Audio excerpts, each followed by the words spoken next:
Good afternoon.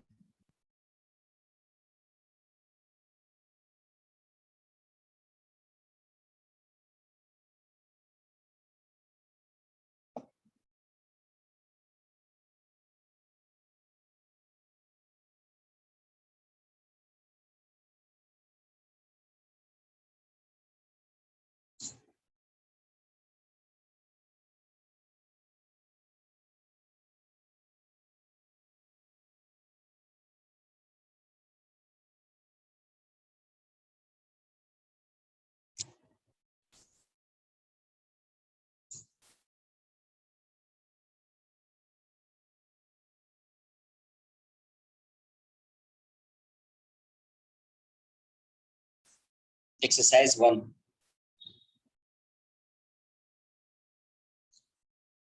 Exercise 1 के doubts बताइए। Exercise 1 question number 29, 17,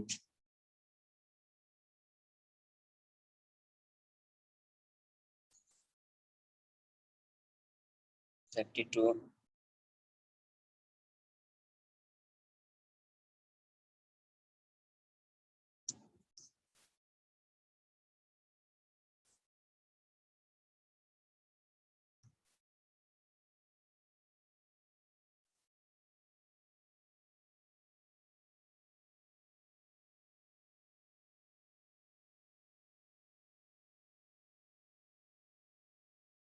हाँ सिर्फ डाउट्स ही होगा, सिर्फ डाउट्स। 33, 12 डाउट्स होगा, सिर्फ डाउट्स।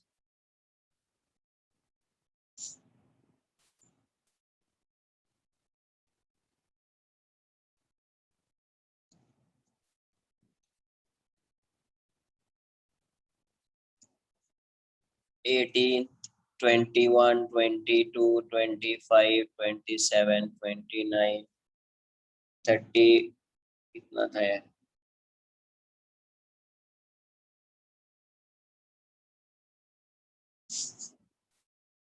30 पूरा डाउट्स ही है क्या तुम्हारा ये? 7, 9 CD, 17 लिख लिया है। 34,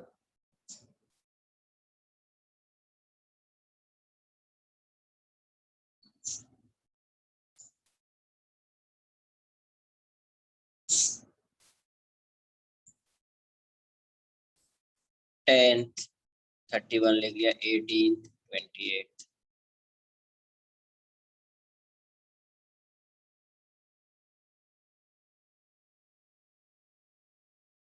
बहुत कम डाउट्स है यार।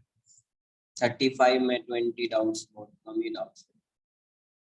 और भी है 15 क्वेश्चन बचा हुआ है, उसको भी मैं बता देता हूँ। हाँ सिर्फ डाउट्स होगा, सिर्फ डाउट्स, सिर्फ doubts. Question number 7। A solid sphere of uniform density and radius r applies a gravitational force of attraction equal to F1 on a particle placed at a distance 3r. 3r from the center of sphere. A spherical cavity of radius r by 2 is now made in the sphere as shown in figure. Sphere with cavity now applies a gravitational force F2 on the same particle. Find the ratio of. तो पहले कितना था? पहले इसकी वजह से कितने distance पे है ये? 3r पे। कितने डिस्टेंस पे? 3r पे। तो यहाँ पे फील्ड की वैल्यू कितनी होगी? ग्रेविटेशनल फील्ड इस डायरेक्शन में E1 लिख देता हूँ मैं, या Eg1 लिख दीजिए। E1 की वैल्यू कितनी होगी यार? तो Gm/r² इतनी फील्ड होगी। तो G/9r²। m मास कितना होगा? Density into volume, 4/3πr³। तो r से r जाएगा, कितना जा रहा है? 4πρg r/27। ये हो जाएगा फील्ड। तो यहाँ पे जो मास m है उस पर फोर्स कितना लगेगा? F1। ये हो जाएगा m इंटू E1। ये हो जाएगा 4πρg/m/27। इतना हो जाएगा। अभी यहाँ पे क्या बन चुका है? एक कैविटी बन गया है r/2 का। r/2 की एक कैविटी है, और यहीं पे फाइंड करना है इसी पॉइंट पे, कितने डिस्टेंस पे, 3r पे।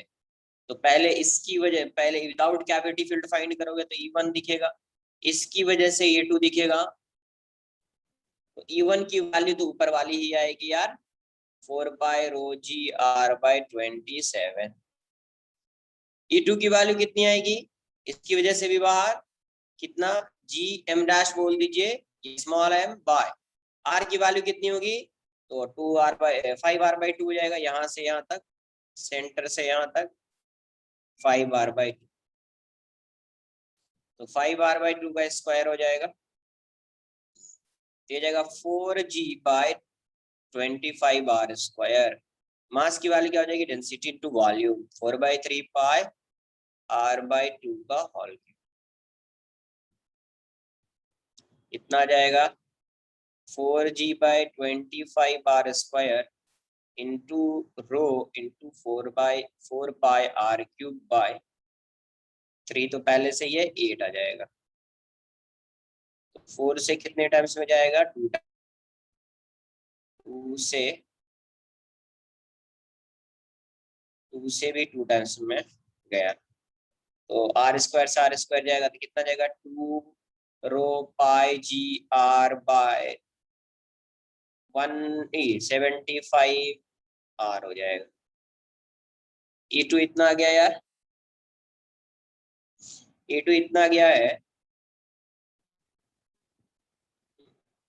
तो यहाँ से फोर्स की वैल्यू कितनी हो जाएगी, F2 कितना हो जाएगा, m इंटू E2, ये हो जाएगा 2, यस, r² कैंसिल हो, डाउट लेक्चर होगा, सिर्फ डाउट, ठीक है। लास्ट लेक्चर में बोल दिया था कि आज डाउट होगा, इतना नहीं पूछना है कि चीज को डाउट। 75r, r² से r² जाएगा, आर कैंसिल, आर हट गया, आर हट गया। तो ये हो जाएगा 2ρπgr/m/75। मास डिफरेंट है, मास डिफरेंट है, तो इसका पहले या तो मास फाइंड कर लो डेंसिटी के टर्म्स में, या तो डेंसिटी में तो लिखना ही पड़ेगा ना यार इसका, या इसका मास m मान लो, इसका मास m होगा तो इस वाले का मास जो होगा वो m/8 हो जाएगा। इसका मास क्या हो जाएगा, m/8, वो लिखना पड़ेगा m/8। ऐसे थोड़ी m लिखे टर्म्स में लिखोगे तो फिर रेशियो कैसे आएगा, इसको m डैश बोल दीजिए ना, m तो अलग लिख रहे हैं, ये m इसका है, इसका m डैश हो गया, नहीं E1 E2 फोर्स ये नहीं आएगा यार, गलत लिख दिया मैंने। ये E1 E2 हो गया ना, तो पहले फील्ड फाइंड करोगे, नेट फील्ड, नेट फील्ड इन दोनों को सबट्रैक्ट करके आएगा, यहाँ पे नेट फील्ड जो आएगा इन दोनों को सबट्रैक्ट करके आएगा। ये क्या है, विदाउट कैविटी, और ये किसकी फील्ड है, कैविटी की वजह से, मतलब यहाँ पे जो पोर्शन रहा होगा मास का, इसकी वजह से यहाँ पे फील्ड। अब इन दोनों को सबट्रैक्ट करेंगे तो electric field due to remaining portion आएगा, electric field due to remaining portion आएगा, ठीक है। तो यहाँ से E2 डैश बोल दीजिए, वो आ जाएगा E1 माइनस E2, कितना आएगा, पहला आ जाएगा 4πρgr/27 माइनस E2 कितना आ रहा है यार, 2πρgr/75। एलसीएम ले लीजिए, तो ये 9 इंटू 25 इंटू 3, 9 इंटू 25 इंटू 3, इतना आएगा एलसीएम। तो एलसीएम आएगा इतना आपका 27 इंटू 25, इतना एलसीएम आएगा। तो 25 टाइम्स में जाएगा तो 100 πρgr हो जाएगा, और इसका एलसीएम 9 आएगा तो 18 आ जाएगा πρgr। तो आंसर आ जाएगा 82 πρgr/27 इंटू 25। तो फोर्स कितना आ जाएगा, F2 is m into E2 dash. तो फोर्स की वैल्यू हो जाएगी 82 पाई, एलसीएम इतना ही आएगा, कैलकुलेट करो, πρgr/m/27 इंटू 25। अरे इन दोनों का एलसीएम फाइंड करो ना यार, लिख दिया, मतलब 75 है, 3 से कितने डज जाएगा, 9 9, और ये 25, एलसीएम कितना आएगा, 3 इंटू 9 इंटू 25 आएगा ना एलसीएम।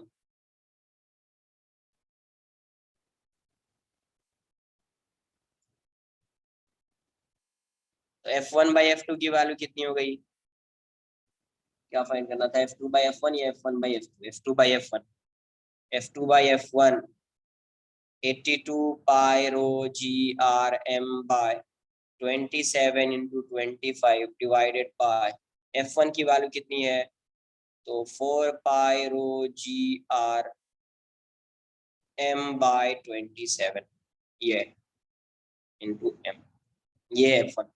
यहाँ से ये जाएगा 2 टाइम्स में, ये जाएगा और ये 41 हो जाएगा, बाकी सब कैंसिल आउट हो जाएगा, आंसर कितना आएगा 41/50, आंसर कितना आएगा 41/50, ठीक है। क्वेश्चन जिसका भी डाउट है उससे आना चाहिए था, क्योंकि ऐसा ही इलेक्ट्रिक फील्ड फाइंड करने के लिए बताया गया है आपको, ठीक है, कि इलेक्ट्रिक फील्ड फाइंड कैसे करते हैं, gravitational field, sorry gravitational field, ये क्वेश्चन आना चाहिए। Question number 7, next question number 9।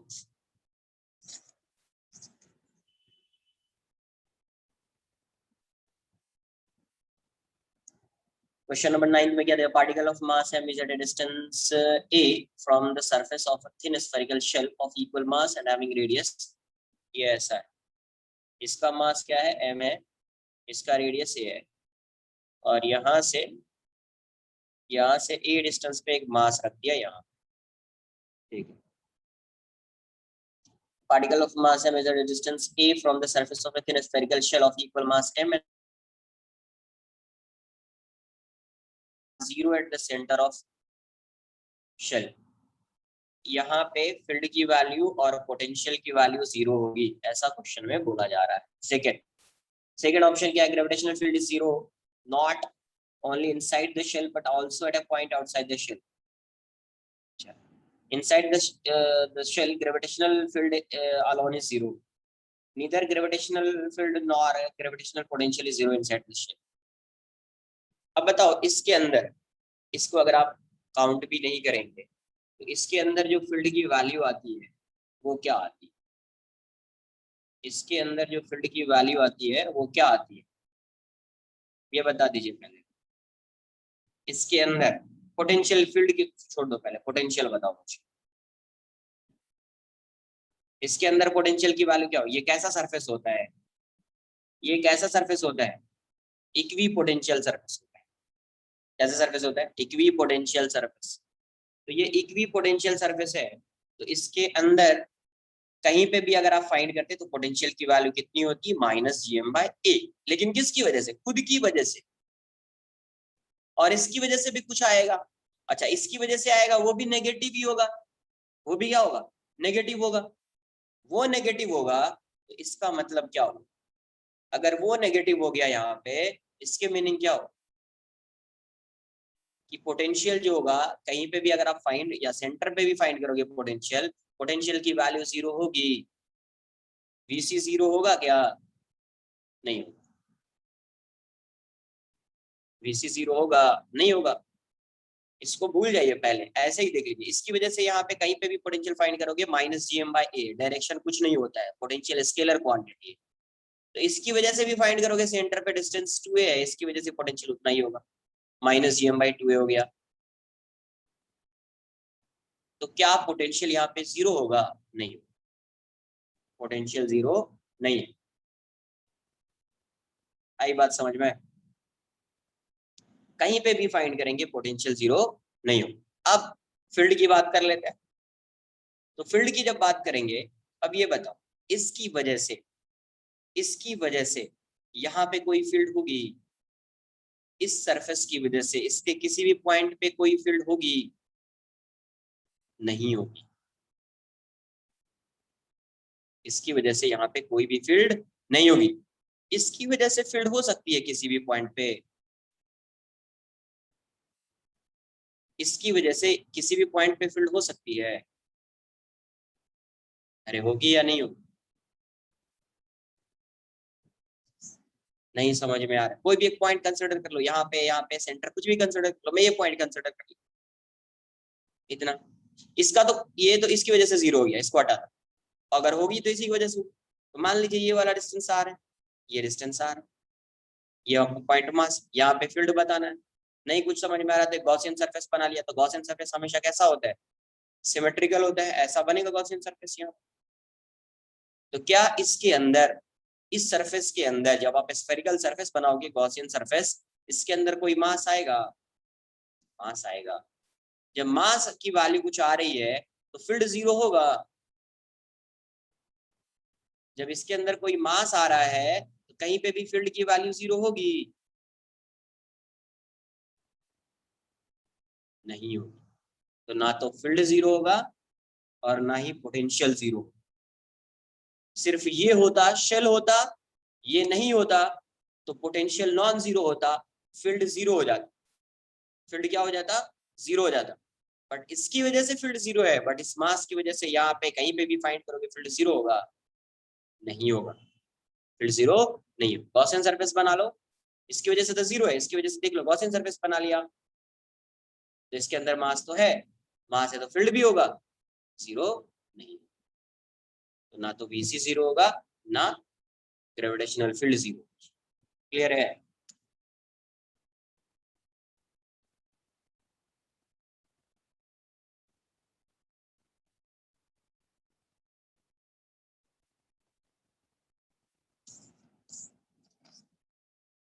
तो आंसर हो जाएगा, उसके अकॉर्डिंग आंसर डी आ जाएगा, इसके अकॉर्डिंग आंसर डी आ जाएगा।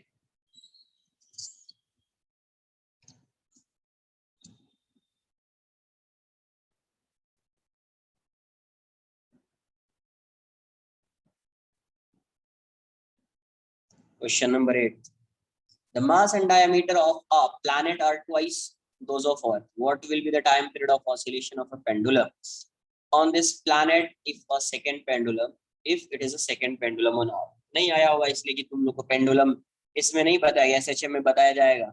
सेकेंड पेंडुलम का टाइम पीरियड होता है 2 सेकेंड। सेकेंड पेंडुलम का टाइम पीरियड कितना होता है? 2 सेकेंड होता है। Time period of second pendulum, नाम ही है उसका second pendulum, time period of second pendulum. ये सब बताया जाएगा आपको, time period of second pendulum SHM. एक क्वेश्चन भी कराया जाएगा इससे, टाइम पीरियड के बारे में क्वेश्चन भी कराया जाएगा कि एक टनल बना लिया है उसमें टाइम पीरियड क्या हो। वो एसएचएम आपने पढ़ा होता तो मैं बता दूं। Time period of second pendulum होता है 2 सेकेंड। कितना होता है? 2 सेकेंड। अब जब, तो टाइम पीरियड होता क्या है? पेंडुलम का टाइम पीरियड होता है 2 pi under root L by G effective. क्या होता है? 2 pi under root L by G effective. ये पेंडुलम का जो है टाइम पीरियड होता है। पेंडुलम का क्या होता है? Time period. अभी ये जो टाइम पीरियड आया होगा 2 सेकेंड, ये किसका आया होगा? 2 pi under root L by G का आया होगा। 2 pi under root L by G, यही है 2 सेकेंड इक्वल्स टू दिस। अभी किसी भी प्लैनेट पे अभी क्या हो गया है, जी की वैल्यू चेंज हो जाएगी, तो जी फाइंड करना पड़ेगा अपने को। तो जी इफेक्टिव या जी डैश, किसी को जी डैश बोल दीजिए या जी इफेक्टिव, तो जी डैश या जी इफेक्टिव की वैल्यू क्या हो जाएगी? The mass and diameter of a planet are twice that of Earth. Mass भी और डायमीटर भी, तो ये हो जाएगा G mass of planet into RP. ये हो जाएगा जी, ये कितना डबल हो गया ना, 2, ये हो जाएगा 4 आर ई स्क्वायर।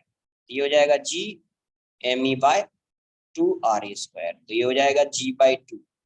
तो टी डैश की वैल्यू क्या हो जाएगी? T dash equals to 2 pi under root L by G by 2। तो ये कितना आ गया? √2 ऊपर आ जाएगा ये वाला, into 2 pi under root L by G. इसकी वैल्यू 2 सेकेंड है, तो √2 इंटू 2, आंसर 2√2 सेकेंड आ जाएगा। Answer 2√2 second.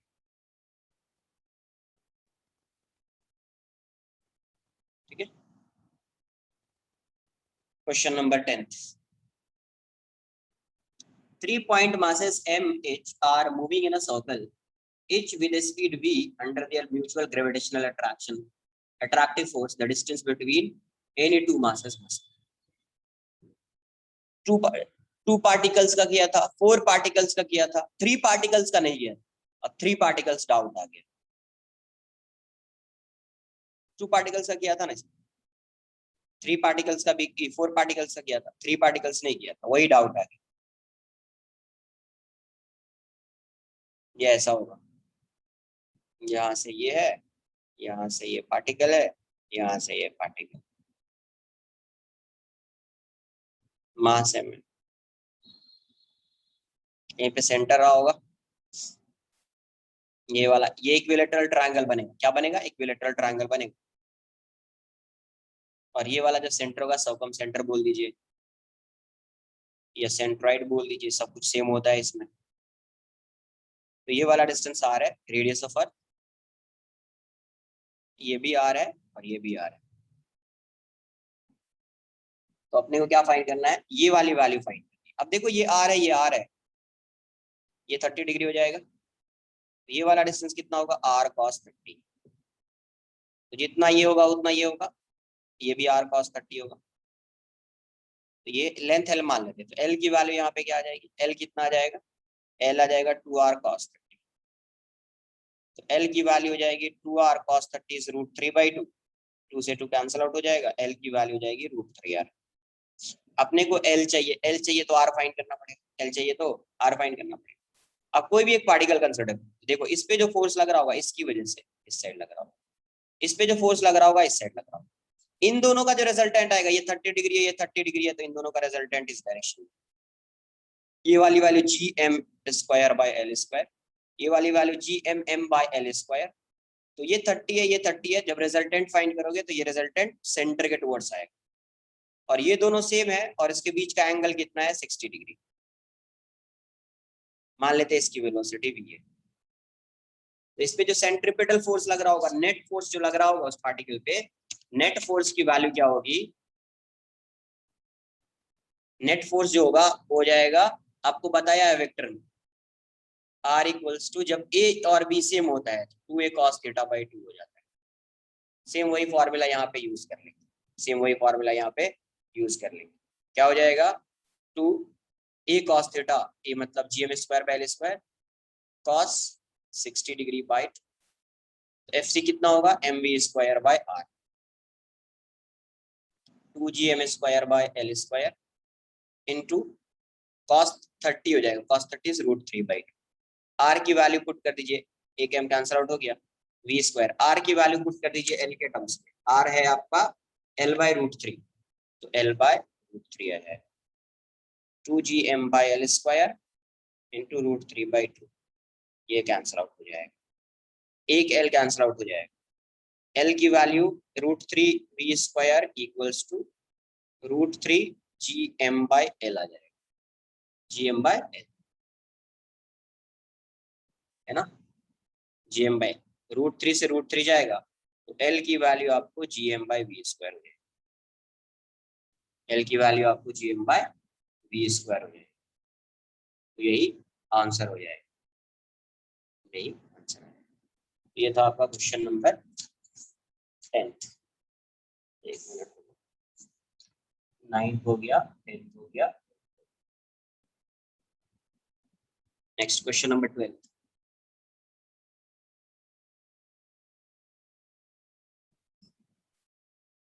A satellite revolves in a geostationary orbit, but in a direction east to west, opposite direction में कर रहा है। The time interval between its successive passing about a point on the equator, successive passing, basically ये time period बता रहा है। तो अब ये बताओ, अगर ये opposite डायरेक्शन में जा रहा है तो टाइम पीरियड क्या हो जाएगा, opposite डायरेक्शन में जा रहा है, पहले ऐसे समझिए, यहाँ पे ऐसा, तो जिस जैसे अर्थ रोटेट कर रहा है, जैसे अर्थ रोटेट कर रहा था वैसे ही जियो स्टेशनरी सैटेलाइट रोटेट कर रहा है, जैसे अर्थ रोटेट कर रहा है वैसे ही क्या कर रहा है, जियो स्टेशनरी सैटेलाइट रोटेट कर रहा है। तो उस पॉइंट को क्रॉस करने में, उस पॉइंट को, क्योंकि जितना, अगर मान लीजिए ये अगर थीटा एंगल मूव करेगा, ये थीटा जाएगा, ऐसे समझ,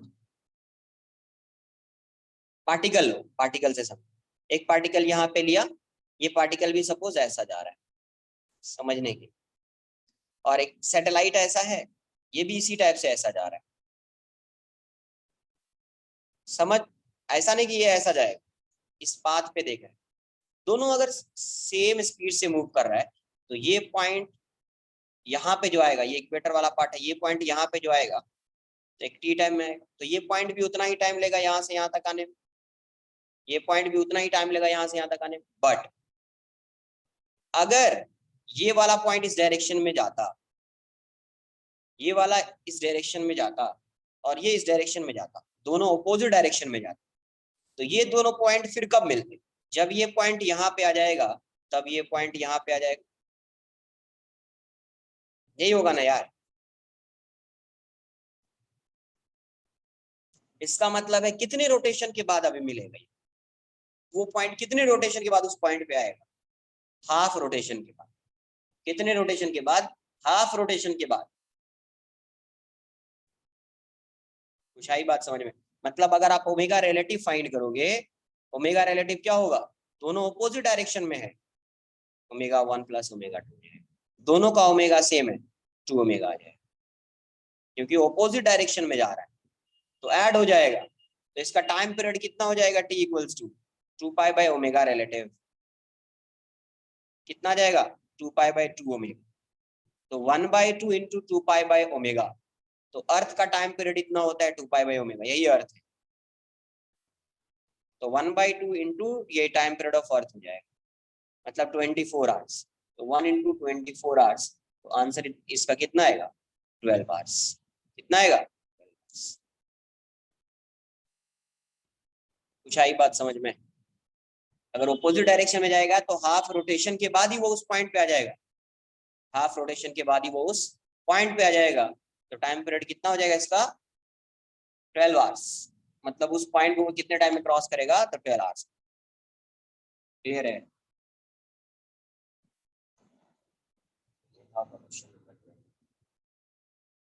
नेक्स्ट है क्वेश्चन नंबर 17, 18, 17, 18।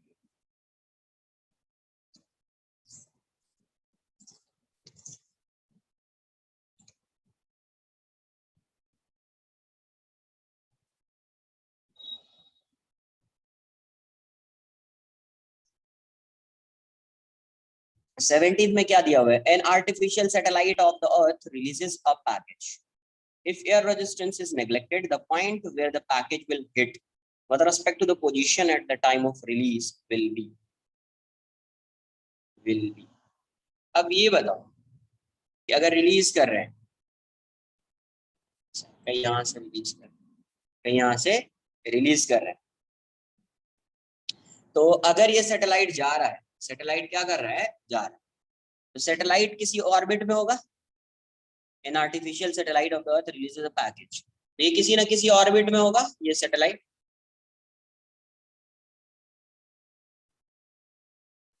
है ना, किसी ना किसी ऑर्बिट में होगा ये सैटेलाइट, किसी न किसी ऑर्बिट में होगा। तो जैसे जैसे इसको रिलीज किया जाएगा यहाँ से, तो कोई भी पैकेज जैसे रिलीज करेंगे तो उसकी इनिशियल वेलोसिटी क्या हो? उसकी initial velocity velocity of satellite के इक्वल हो जाएगी, उसकी initial velocity velocity of satellite हो जाएगी, है ना। अभी उसका पाथ कैसा होगा? ऐसा होगा, उसका पाथ ऐसा होगा। अब क्या होगा? अब यहाँ पे अगर आप देखोगे तो इसकी वेलोसिटी, सपोज यहाँ पे इसकी वेलोसिटी इस डायरेक्शन में तो है, अभी इसकी वेलोसिटी इस डायरेक्शन में तो है, अभी क्या होगा? इस पे एक फोर्स लगना स्टार्ट हो जाएगा, जैसे फोर्स लगेगा इसकी वेलोसिटी इस डायरेक्शन में भी आएगी, इसकी वेलोसिटी इस डायरेक्शन में आएगी,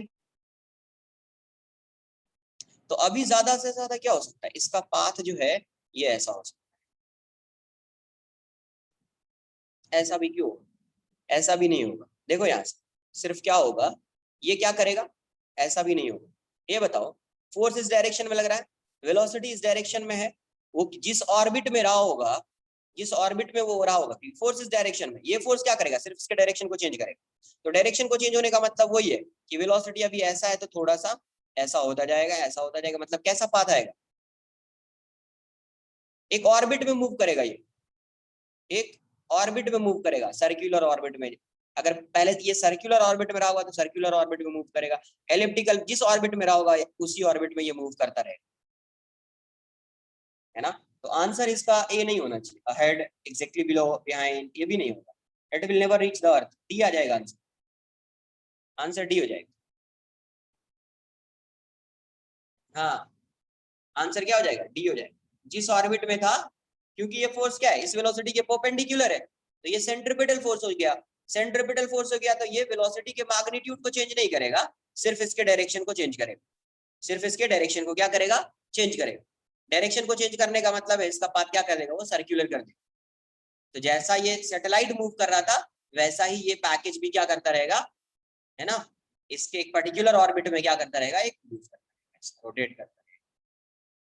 जैसा सैटेलाइट मूव कर रहा था वैसा ही ये पार्टिकल भी उसी सर्कुलर ऑर्बिट में रोटेट करता रहेगा। क्यों रोटेट करता रहेगा, क्योंकि इनिशियल वेलोसिटी उसको उतनी ही प्रोवाइड की गई है जितनी सैटेलाइट की। तो अगर आपने किसी भी पार्टिकल को यहाँ पे एक पर्टिकुलर स्पीड प्रोवाइड की तो वो एक पर्टिकुलर ऑर्बिट पे क्या करेगा, तो सैटेलाइट पहले रोटेट कर रहा था तो ये भी क्या करेगा, रोटेट करेगा। आंसर डी हो जाएगा। Question number 18, a person brings a mass of 1 kg from infinity to a point A. Initially the mass was at rest, but it moves at a speed of 2 meter per second as it reaches it. The work done by the person on the mass is minus 3 joule, the potential at A. Work done दिया हुआ है कि work done कितना कर रहा है, कि एक पॉइंट ए कहाँ से आ रहा है, आर स्टैंडिंग टू इन्फिनिटी से आ रहा है, यहाँ से ला रहे हैं मास। जब ये मास यहाँ पे आया, जब ये मास यहाँ पे आया तो इसकी कुछ वेलोसिटी हो गई, जब ये मास यहाँ पे आया तो इसकी कुछ वेलोसिटी हो गई। अच्छा, work done by external agent कितना हो गया, तो माइनस 3 जूल हो गया। Work done by external agent कितना हो गया, 2 मीटर पर सेकेंड। तो work done by external agent क्या होगा, work done by external agent क्या लिखेंगे हम, समझो यहाँ पे, हाँ डेल्टा यू लिखेंगे। बट क्या डेल्टा यू से ये वाला टर्म आएगा, भी आएगा, भी वाला टर्म आएगा, नहीं आएगा। क्या लिखेंगे, सिर्फ एक ही फोर्स इस पे वर्क नहीं कर रहा है। हाँ, सिर्फ एक ही फोर्स इस पे वर्क नहीं कर रहा है, सिर्फ एक ही फोर्स वर्क कर रहा है। यहां से यहाँ पे लाएंगे, अरे सिर्फ एक ही फोर्स वर्क कर रहा है। एक तो वो भी वर्क कर रहा होगा ना, work done by gravity, gravitational force.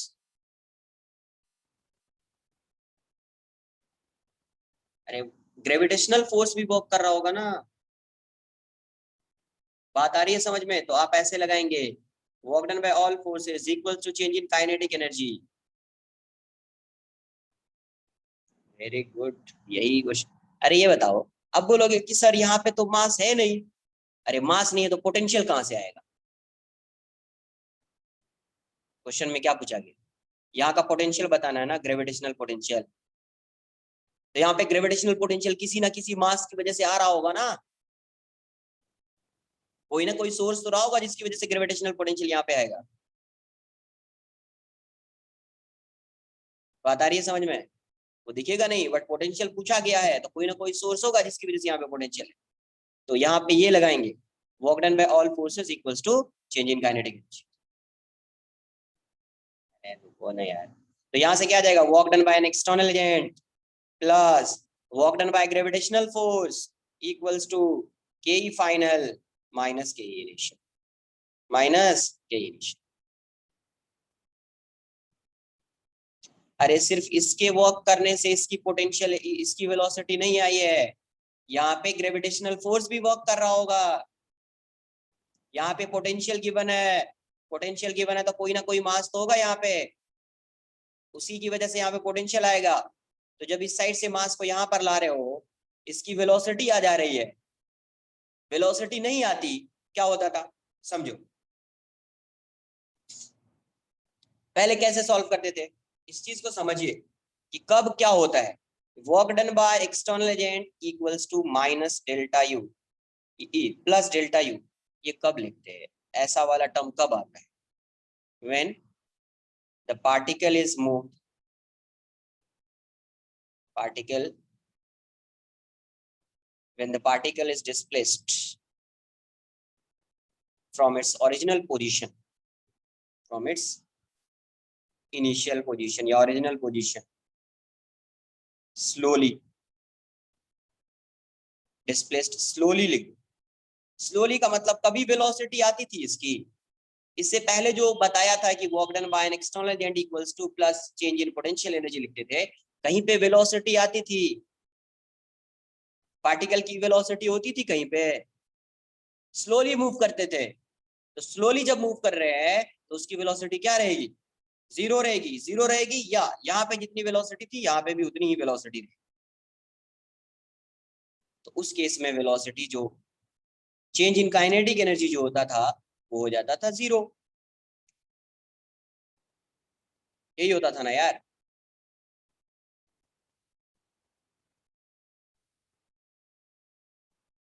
अब उसी केस में ये भी होता था, उस केस में ये भी होता था, और दूसरा ये भी होता था कि work done by an external agent equals to minus work done by gravitational force, तभी आता था ये, तभी आता था ये, वरना आएगा ये, वेलोसिटी आ जाएगी तो ये फोर्स या ये फोर्स, इसका जो फोर्स होगा एक्सटर्नल एजेंट का या ग्रेविटेशनल फोर्स, कोई ना कोई तो डोमिनेट कर रहा होगा ना यार, अगर काइनेटिक एनर्जी आ गई तो कोई ना कोई फोर्स तो डोमिनेट कर रहा होगा जिसकी वजह से उसकी काइनेटिक एनर्जी आई। कुछ आई बात समझ में?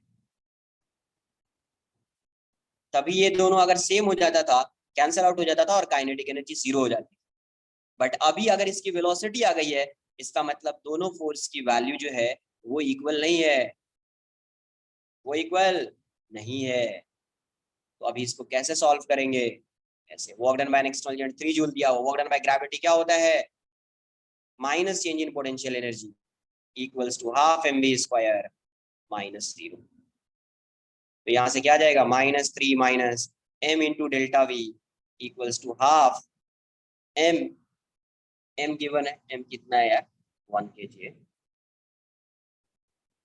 तो 1 इंटू 2 स्क्वायर, तो -3 minus 1 into delta V equals to 2 आ जाएगा, क्या आ जाएगा 2 आ जाएगा, तो यहाँ से इसको इस साइड ले आइए, तो -3 minus 2 equals to delta U, तो -5 इक्वल्स टू डेल्टा यू क्या होगा, डेल्टा वी होगा, डेल्टा यू नहीं delta V, U equals to क्या होता है m डेल्टा वी, ये डेल्टा वी हो जाएगा, तो ये हो जाएगा V A minus V infinity, infinity पे पोटेंशियल जीरो, तो वी ए पे वैल्यू कितनी हो जाएगी, -5 जूल पर केजी, क्या हो जाएगी -5 जूल पर केजी।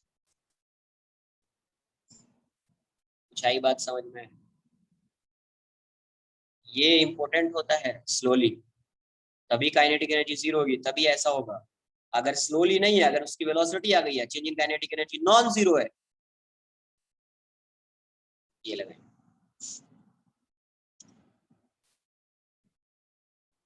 क्लियर है?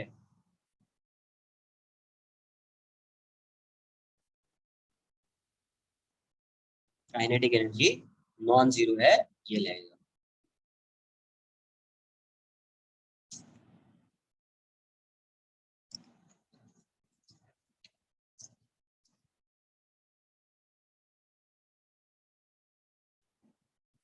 Next page number 6, question number 19, 17 हो गया, 18 हो गया, 19, 19 में क्या दिया, 19 है क्या, नहीं 17 हो गया, 18, 21st 19 नहीं, 21st 22nd, 22nd किसका डाउट है, एक बार हैंड रेस करो, एक बार 22nd डाउट वाले हैंड रेस कीजिए।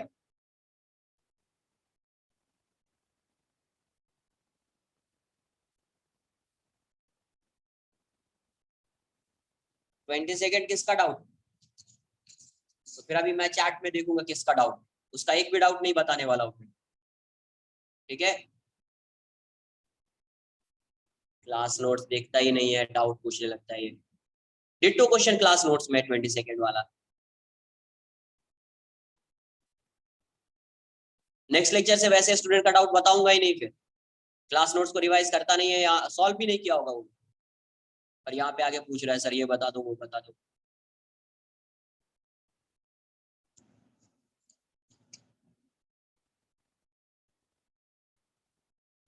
Question number 21. A hollow spherical shell is compressed to half its radius. The gravitational potential at the center. ये ऐसा था, रेडियस आ रहा है, मास है, पोटेंशियल कितना होगा सेंटर पे, VC equals to minus GM/R. क्या हो जाएगा, माइनस GM/। तो अब ये बताइए कि अगर इसका रेडियस क्या हो जाएगा, डिक्रीज कर दिया, इसका रेडियस क्या कर दिया, डिक्रीज कर दिया, मास तो वही रहेगा, मास चेंज हो रहा है क्या, नहीं हो रहा है ना मास चेंज, कंप्रेस कर रहे हैं, ये R/2 हो गया, मास वही है, तो अभी सेंटर VC डैश क्या आ जाएगा, माइनस GM/R/2. तो ये कितना जाएगा, -2 GM/R. तो यहाँ से क्या दिख रहा है, ये नेगेटिव में ग्रेटर है, ये नेगेटिव में ग्रेटर है ना यार, तो इसका इनिशियल पोटेंशियल ये है, फाइनल पोटेंशियल ये है, तो VC is greater than VC dash. Negative है, प्लस थोड़ी है, ये नेगेटिव है, ये माइनस GM/R, ये -2 GM/R, कौन सा ग्रेटर है, ये ग्रेटर है, माइनस GM/R ग्रेटर होगा ना -2 GM/R से, इसका मतलब पोटेंशियल डिक्रीज हो जाएगा, पोटेंशियल क्या हो जाएगा, डिक्रीज हो जाएगा.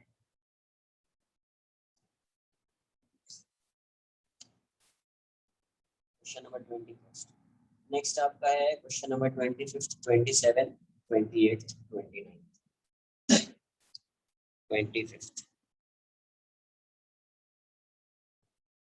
A body of mass m is lifted up from the surface of Earth to a height 3 times the radius of Earth. The change in potential energy. Change in potential energy क्या होता था, mgh/1 plus h/r. कुछ ऐसा होता था क्या,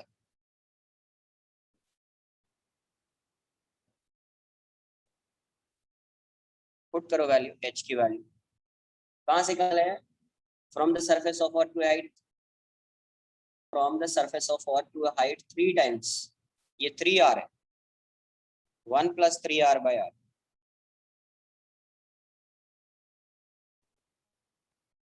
तो कितना जाएगा, 3/4 mgr, 3/4 mgr. ये था क्वेश्चन नंबर 25.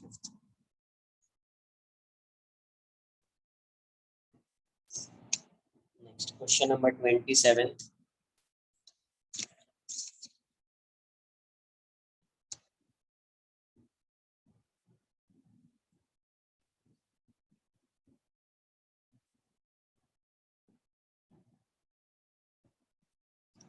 क्वेश्चन नंबर 27 क्या है,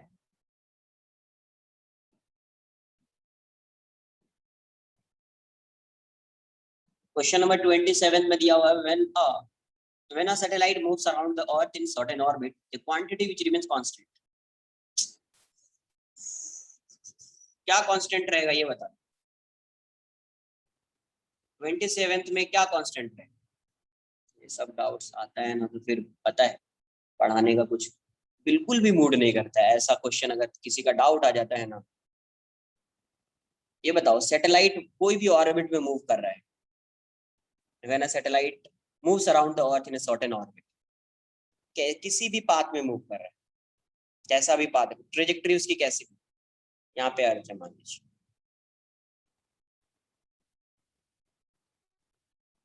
ये बताओ ये किसी भी पाथ में मूव करेगा, क्या कांस्टेंट रहेगा, पहले ये बताओ.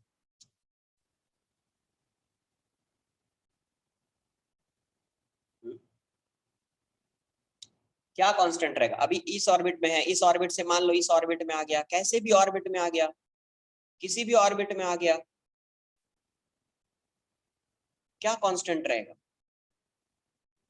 या एक ही ऑर्बिट में जा रहा है, इसी ऑर्बिट में जा रहा है, इस पूरे ऑर्बिट में ऐसा ऑर्बिट है, एलिप्टिकल ऑर्बिट है या सर्कुलर ऑर्बिट है, क्या कांस्टेंट रहेगा.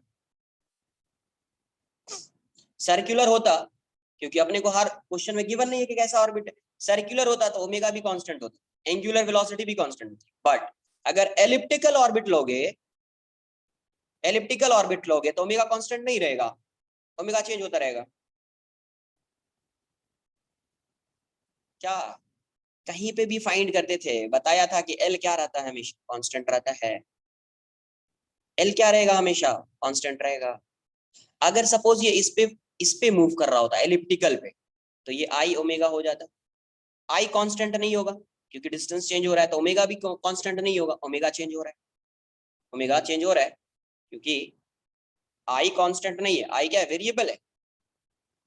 अगर एलिप्टिकल ऑर्बिट होगा तो आई क्या होगा, वेरिएबल, तो ओमेगा भी वेरिएबल हो जाएगा, कांस्टेंट नहीं होगा, तो पहला आंसर तो नहीं होगा। काइनेटिक एनर्जी कांस्टेंट नहीं रहेगी, हर जगह पे इसकी वेलोसिटी चेंज होगी। एलिप्टिकल ऑर्बिट पे इस पे तो सेम होगी, एलिप्टिकल ऑर्बिट पे हर जगह पे उसकी वेलोसिटी सेम होगी, ओमेगा सेम नहीं है, तो kinetic energy same. Areal velocity क्या होता था, डी बाई डी टी क्या होता था, एल बाई टू एम, यही होता था ना यार। एल कांस्टेंट है, मास कांस्टेंट है, इसका ऑर्बिट एलिप्टिकल हो, सर्कुलर हो, क्या ये वैल्यू चेंज होगी? हाँ, वो होता तो ओमेगा भी सेम होता, काइनेटिक एनर्जी भी सेम होती, पोटेंशियल एनर्जी भी सेम होता। अगर ये ऑर्बिट सर्कुलर होता तो काइनेटिक एनर्जी भी सेम, ओमेगा भी सेम, पोटेंशियल एनर्जी भी सेम, एरियल वेलोसिटी भी सेम, सभी आंसर आ जाते। बट आंसर तो कोई एक ही है ना, तो एलिप्टिकल ऑर्बिट, एलिप्टिकल लो, सर्कुलर लो, कैसा भी ऑर्बिट लो, ये जो क्वांटिटी है D A by D T, ये हमेशा क्या रहेगा, किसी भी ऑर्बिट पे ये हमेशा क्या रहेगा, इस ऑर्बिट के किसी भी पॉइंट पे फाइंड करोगे ये कांस्टेंट रहेगा, इस ऑर्बिट के किसी भी पॉइंट पे फाइंड करोगे ये कांस्टेंट रहेगा। बट ये दोनों के लिए valid, omega, kinetic energy, potential energy, यहाँ पे डिफरेंट रहेगा हर पॉइंट, इसमें सेम होगा बट यहाँ पे डिफरेंट रहेगा। आंसर क्या हो जाएगा, सी हो जाएगा। क्लास नोट्स भी कभी एक बार रिवाइज कर लीजिए प्लीज, जब भी कोई आपको होमवर्क दिया जाए एक बार क्लास नोट्स को रिवाइज कीजिए, क्लास नोट्स रिवाइज, एक पॉइंट है,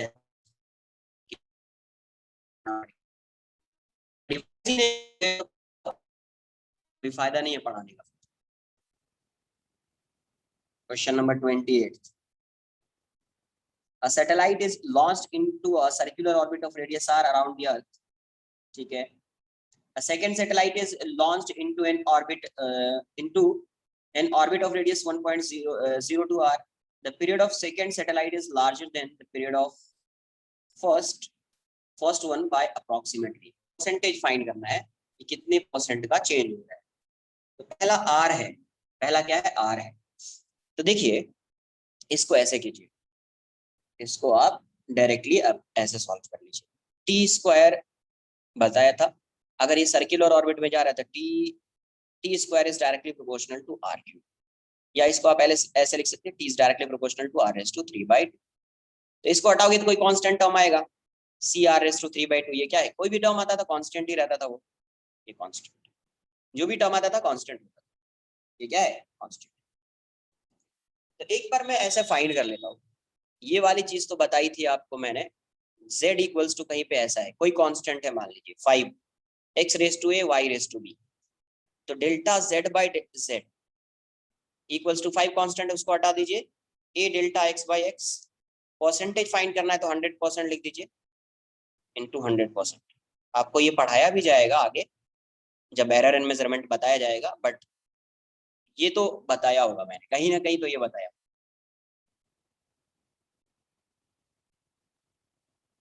बताया है कभी अभी तक?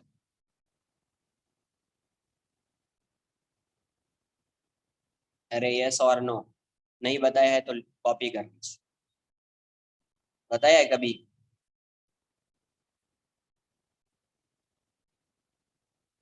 है ना, ये अच्छा, ये कब तक वैलिड होता है, जब तक इसमें और इसमें जो चेंज होता है परसेंटेज चेंज जो है वो अप टू 5% होता है, अप टू 5%।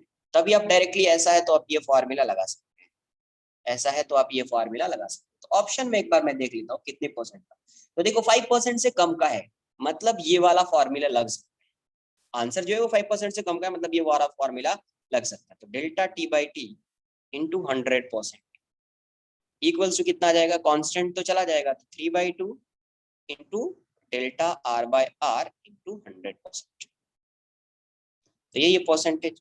तो 3/2 डेल्टा आर कितना हो जाएगा, 1.02 R minus R by R into 100%।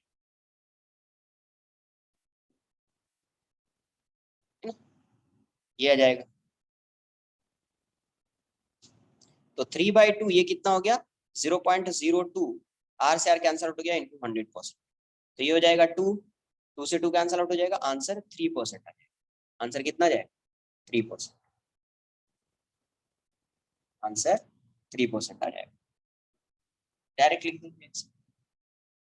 अगर किसी को ऐसा लग रहा है कि सर ने नहीं बताया ऐसा, जैसे z है ये कोई कांस्टेंट है, जरूरी नहीं 5 है, 1 2 3 कुछ भी हो सकते हैं, x raise to a y raise to b, आप इसको डायरेक्ट लिख सकते हैं delta z by z into 100%। ये क्या है percentage change in z, 5 constant है उसमें कोई चेंज होने वाला नहीं है, इसका पावर मल्टीप्लाई हो जाएगा delta x by x into 100% plus b into delta y by y into 100। But ये कब तक लगाएंगे, एक फॉर्मूला कब लगेगा, जब इसमें और इसमें परसेंटेज चेंज जो है लेस देन इक्वल टू 5%, कब तक है लेस देन इक्वल टू 5%, तब लगाएंगे। इसको कॉपी कर लो अगर नहीं।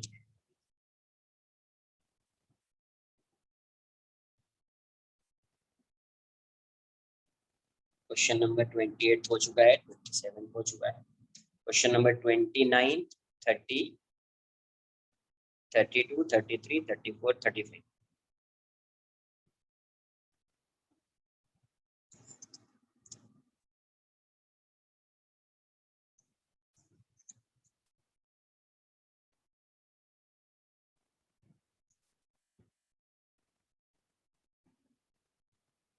डन, देख लेते हैं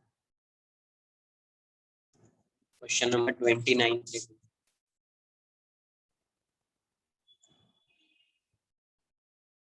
क्वेश्चन नंबर 29 क्या दिया हुआ, a satellite of mass 5m orbits the earth in a circular orbit, ठीक है।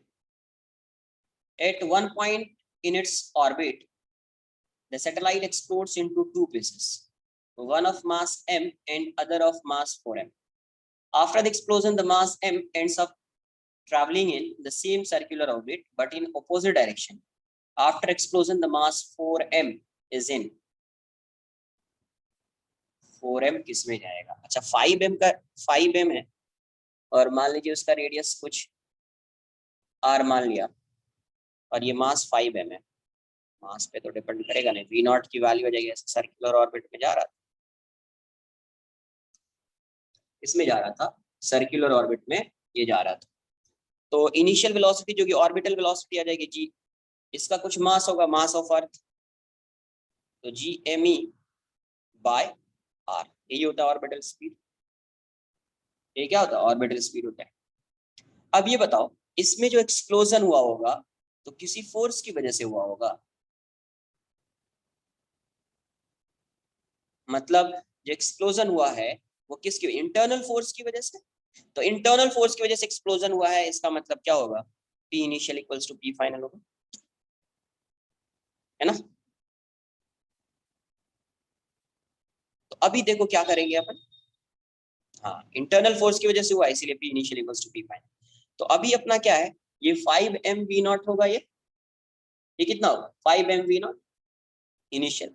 फाइनली क्या हो रहा है इसमें जो मास m है वो अपोजिट डायरेक्शन में जा रहा है, मास जो m है वो किस में जा रहा है अपोजिट डायरेक्शन में जा रहा है, तो 4m भी किसी डायरेक्शन में जाएगा, 4m भी किसी डायरेक्शन में जाएगा, तो इसको मैं ऐसे लिख देता हूँ अपोजिट डायरेक्शन में ये इसके, तो माइनस लिख देता हूँ m इंटू इसको लिख देते हैं v1 plus 4m into v2, 4m into v2, तो m m m जाएगा, तो 5v नॉट इक्वल्स टू ये वाली वैल्यू कितनी हो जाएगी यार,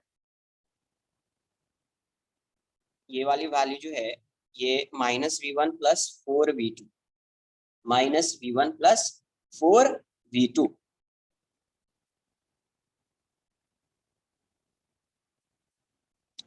तो यहां से इसको इस साइड लाइए, अगर ये उसी ऑर्बिट में मूव कर रहा है इसी ऑर्बिट में तो इसकी वैल्यू भी v नॉट हो जाएगी, हाँ वही बोल, ये इसी में मूव कर रहा है तो इसकी वैल्यू भी क्या हो जाएगी v not plus v1 equals to 4v2, तो ये अभी भी उसी ऑर्बिट में मूव कर रहा है आर वाले में, ये v1 है, इसी ऑर्बिट में मूव करेगा तो इसकी वैल्यू भी v0 के इक्वल हो जाएगी। तो ये 5v0 plus v0 equals to 4v2, तो ये 6v0 हो जाएगा और ये 4v2 आ जाएगा। तो यहाँ से v2 की वैल्यू जो होगी वो 6v0/4, v2 जो हो जाएगा वो 3/2 और ये हो जाएगा gm/r। तो इसको रूट के अंदर ले लो एक बार, कुछ आ जाएगा, आइडिया आएगा क्या आएगा। तो ये हो जाएगा 9gm/2r। अच्छा ये r जो है ये या तो radius of earth near the surface of अर्थ होगा, तो ये रेडियस ऑफ अर्थ के इक्वल हो सकता है, या r प्लस h हो सकता है। तो ये वाली जो वैल्यू दिख रही है आपको, ये वाली वैल्यू, हाँ 4r, 4r करेक्ट। तो ये वाली जो वैल्यू दिखेगी, अगर r की वैल्यू मैं ऐसा मान लूं r प्लस h अगर वेरी स्मॉल होगा तो ये r की मिनिमम वैल्यू क्या हो सकती है, इस r के इक्वल हो सकती है। मिनिमम वैल्यू अगर इस r के इक्वल हो गई मिनिमम, तो ये वाली वैल्यू कितनी हो जाएगी 2.25 gm/r। 2.25 gm/r इसका मतलब है कि ये जो स्पीड आएगी वो किससे ग्रेटर होगी, ये वाली स्पीड एस्केप स्पीड से ग्रेटर होगी। ये वाली स्पीड क्या होगी, एस्केप स्पीड से ग्रेटर हो जाएगी। कुछ आई बात समझ में। तो जब एस्केप स्पीड से ग्रेटर हो जाएगी तो वो कोई बाउंड ऑर्बिट में मूव नहीं करेगा, या पार्शियली बाउंड ऑर्बिट में मूव नहीं करेगा, वो उसका ऑर्बिट अनबाउंड हो जाए, क्योंकि ये वाली वैल्यू किससे ग्रेटर हो रही है, तो एस्केप स्पीड से ग्रेटर हो रही है। तो इसका ऑर्बिट जो होगा बाउंड ऑर्बिट नहीं होगा, अनबाउंड ऑर्बिट। प्रोजेक्ट किया v, v is greater than v। Partially bound orbit का कोई मीनिंग नहीं है यहाँ पे, पार्शियली बाउंड की कोई मीनिंग नहीं। अपन ने देखा ना पार्शियली बाउंड कुछ नहीं होता था, या तो ये रिवॉल्व करेगा या बाहर चला जाएगा, या तो ये रिवॉल्व करेगा या तो सर्कुलर में या एलिप्टिकल में, या ये बाहर चला जाएगा। तो बाहर चला गया मतलब अनबाउंड ऑर्बिट है, बाहर चला गया मतलब अनबाउंड ऑर्बिट। पार्शियली बाउंड कुछ नहीं होता है, आई बात समझ में। पार्शियली बाउंड कुछ ऐसा थोड़ी कि यहाँ से यहाँ मूव कर रहा है फिर ये ऐसा चला गया, यहाँ से यहाँ मूव किया फिर ये बाहर हो गया, ऐसा तो होगा नहीं। विदाउट एनी एक्सटर्नल एजेंट ऐसा तो पॉसिबल नहीं है ना। तो या तो बाउंड होगा या अनबाउंड, पार्शियली बाउंड नहीं होगा, क्योंकि इसकी स्पीड एस्केप स्पीड से ग्रेटर है, तो इसका जो ऑर्बिट होगा वो अनबाउंड हो गया, क्योंकि ये बाहर ही चला जाएगा, रोटेट तो करेगा नहीं एलिप्टिकल या सर्कुलर में। तो इसीलिए आंसर अनबाउंड होना चाहिए, आंसर अनबाउंड होना चाहिए।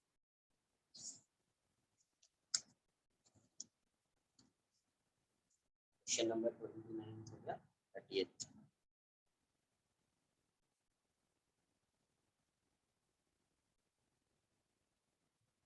क्या दिया हुआ, planet of mass m is an elliptical orbit about the sun और mass of sun is much greater than m with an orbital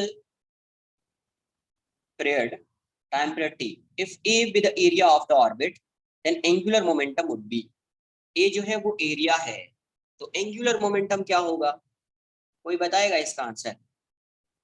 angular momentum क्या होगा, da/dt, da/dt equals to l/2, ये होता था। तो अगर एरिया ले रहे टोटल एरिया, तो टोटल टाइम पीरियड लेना पड़ेगा,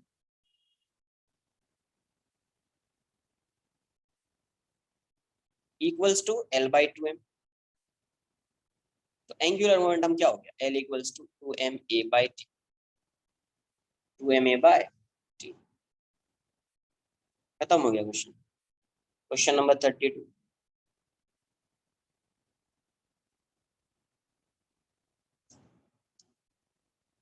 In a double star system, the masses of two stars are m and 3m.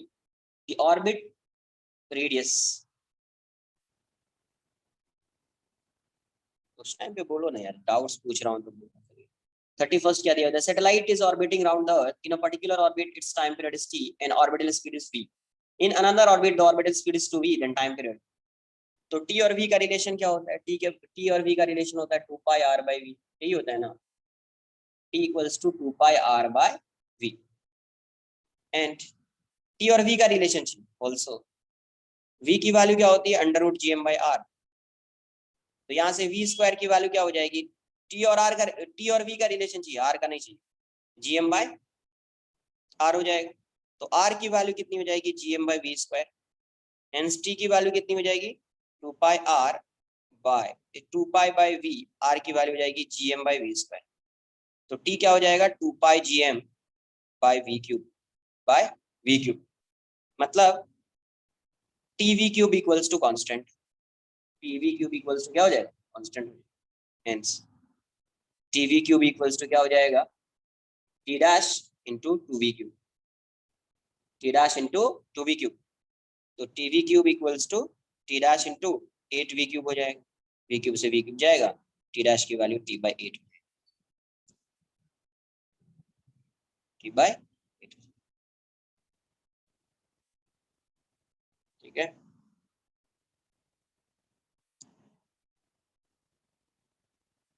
तो आपको r को क्या करना है, एलिमिनेट कर देना है। r को इस फॉर्मूला से एलिमिनेट कर देंगे, r को इस फॉर्मूला से एलिमिनेट कर। Question number 32। In a double star system, the masses of two stars M and 3M, the orbit radius of the lighter star is R, the time period of each star is। Time period तो दोनों का same होगा। तो ये देखिए यहाँ पे मास M है और यहाँ पे मास 3M है, तो इसका सेंटर ऑफ मास का यहाँ पे आएगा। तो ये वाला जो डिस्टेंस है, ये वाला डिस्टेंस R1, इसी की वैल्यू गिवन है R, क्योंकि इसका जो ऑर्बिट रेडियस है ये इसके अबाउट रोटेट कर रहा होगा, तो इसका रेडियस कितना है, यही है R। यही क्या गिवन है, R गिवन। तो अगर मुझे टोटल डिस्टेंस R फाइंड करना होगा तो R1 क्या होगा यार, m2/m1 plus m2 into total distance. ये वाली वैल्यू R है, ये हो जाएगा 3m/4m इक्वल्स टू R। तो R की वैल्यू आ जाएगी 4r/3। R की वैल्यू कितनी हो जाएगी, 4r/3। तो यहाँ पे एक फोर्स लग रहा होगा F, यहाँ पे एक फोर्स लग रहा होगा F। तो बिल्कुल बेसिक से F की वैल्यू कितनी हो जाएगी, Gm3m/r², और F की वैल्यू क्या हो जाएगी, m ओमेगा² R1। यहाँ से ओमेगा आएगा तो टाइम पीरियड आ जाएगा, तो 3Gm/m/r², एक m कैंसिल आउट हो जाएगा। ओमेगा² ये वाली वैल्यू R है, ये 3Gm/r² कितना आ जाएगा यार, R² आ जाएगा 4, मतलब 16r² इंटू 9। तो यहाँ से ओमेगा की वैल्यू कितनी हो गई, ओमेगा² कितना हो गया, 27Gm/16r³।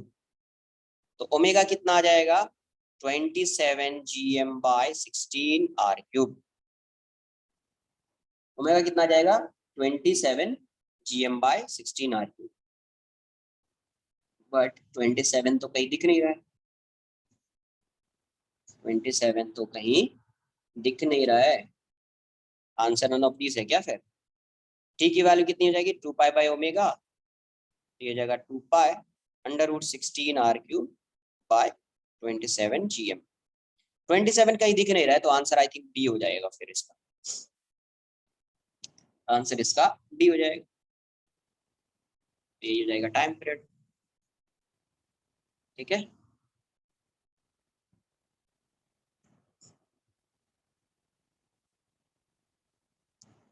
नहीं तो ओमेगा का फॉर्मूला पहले भी बताया है, आप उसने लर्न किया होगा तो उससे देख लीजिए। ये तो बिल्कुल, ये R1 दिया हुआ है, तो first find the distance separation between these two masses. R find कर लिया, फिर इस पे फोर्स फाइंड कर लिया, फोर्स कितना होगा, Gm1m2/r², डिस्टेंस दोनों के बीच का क्या है R, और ये कितने रेडियस में जा रहा है, R1 के, तो फोर्स क्या हो जाएगा, m ओमेगा² R1, m ओमेगा² R1 put कर दीजिए सबकी वैल्यू, टाइम पीरियड ये आ जाएगा, टाइम पीरियड ये आ जाएगा।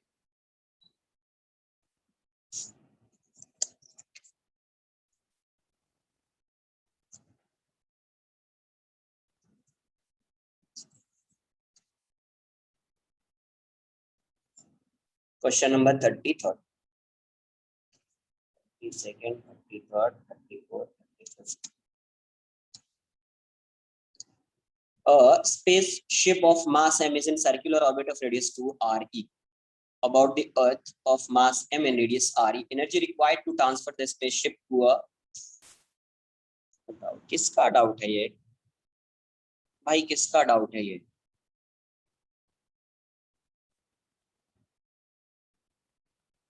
बताया है एनर्जी रिक्वायर्ड या वर्क डन, उस केस में बताया था एनर्जी रिक्वायर्ड। इस केस में क्या होता है, E final minus E initial. E final कितना, तो minus G M M by two R two minus of minus G M M by two R one.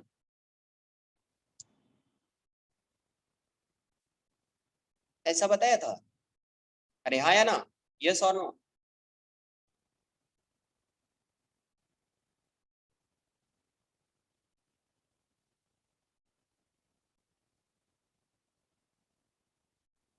अरे जहाँ पे मोशन ऑफ सैटेलाइट पढ़ रहे थे, वहां पे orbital speed, time period, energy, binding energy, वही, और वहां पे लिखा था वर्क डन, है ना, वर्क डन रिक्वायर्ड या work done by an external agent to change the orbit of satellite, वही है ना एनर्जी रिक्वायर्ड।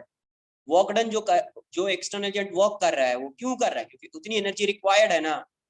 तो एनर्जी रिक्वायर्ड कितना हो जाएगा, E final minus E initial, ये इतना टोटल एनर्जी है, ये minus of minus total energy, तो कितना हो जाएगा G M M by two, R two की वैल्यू कितनी है 3 RE, माइनस माइनस प्लस हो जाएगा G M M by two, R one की वैल्यू कितनी है 2 RE, कितना हो जाएगा minus G M M by 2 RE, common ले लीजिए, यहाँ से क्या आ जाएगा 1/3 minus 1/2 minus G M M by 2 RE, 6 2 minus 3, तो ये हो जाएगा minus G M M by 12 RE। Question number 34, a particle is projected from the midpoint of a line joining, a particle is projected from the midpoint of the line joining two fixed particles each of mass m. If the separation between the fixed particle is L, the minimum velocity of projection of the particle so as to escape.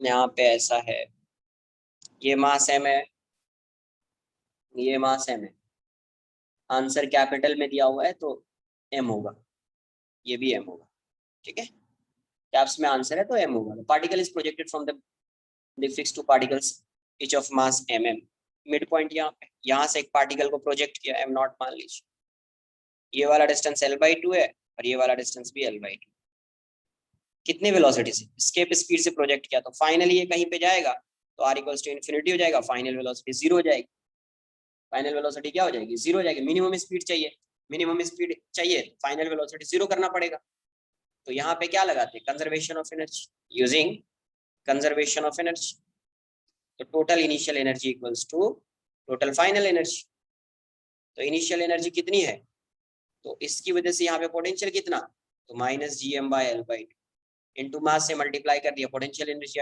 इसकी वजह से यहाँ पे potential कितना, तो minus G M into L/2 mass से multiply कर दिया potential energy, plus kinetic energy half mv/e², finally potential energy भी 0 और काइनेटिक एनर्जी भी 0, कितना आ जाएगा -2 gm m not by L, -2 gm m not by L plus half mv/e² equals to 0, m not मान लीजिए, ये भी m नॉट ही रहेगा, तो यहाँ से m नॉट कैंसिल आउट, इन सबको इस साइड लाइए, तो half v² equals to 4gm by l, answer कितना हो जाएगा v इक्वल्स टू √8 gm/l, तो 2√2 gm/l, यही आंसर हो गया, ठीक है, हो गया आंसर। नेक्स्ट क्वेश्चन नंबर 35,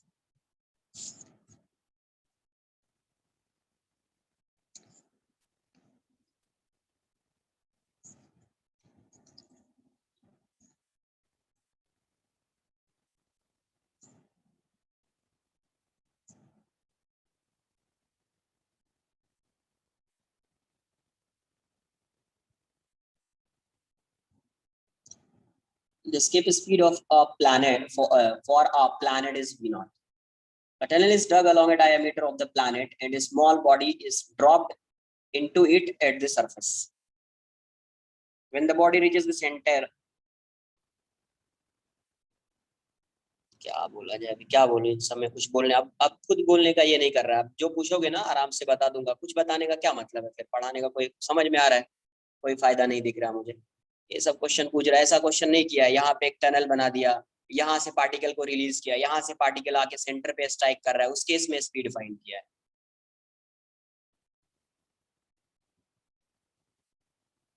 ये ऐसा टनल ऐसा है, जब सेंटर पे आ रहा है तब पूछना है। कुछ नहीं अभी यार, जो पूछना है पूछो, बता दूंगा। इतना क्या फालतू का, हर कॉन्सेप्ट को बताओ, हर कुछ बताओ, सब कुछ बताओ, क्या फायदा फिर। 2 से 3 डेज में पूरा कंप्लीट कर देता हूँ ये। नेक्स्ट चैप्टर से क्या करता हूँ बता रहा हूँ।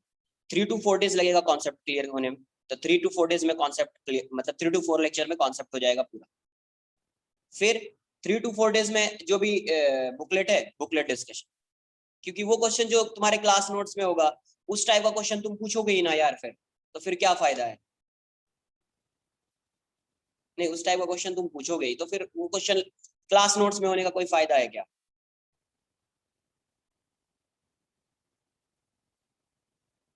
रिवाइज करो, रिवाइज रिवाइज करोगे ना तो आएगा, वरना मैं ऐसा क्वेश्चन जो है ना 10 टाइम्स बता दूं ना, 10 टाइम्स बता दूं ऐसे क्वेश्चंस डिट्टो, कभी यहाँ से यहाँ, कभी यहाँ से यहाँ, कभी यहाँ से यहाँ, नहीं आ पाएगा जब तक आप खुद से रिवाइज नहीं करोगे ना, समझोगे नहीं ना कि क्या लग रहा है। आपको क्या बताया, नहीं एक मिनट रुको ना, आपको क्या बताया था इस पूरे पूरे इसमें ग्रेविटेशन में क्या कॉन्सेप्ट लग रहा है, इस पूरे चैप्टर में क्या कॉन्सेप्ट लग रहा है।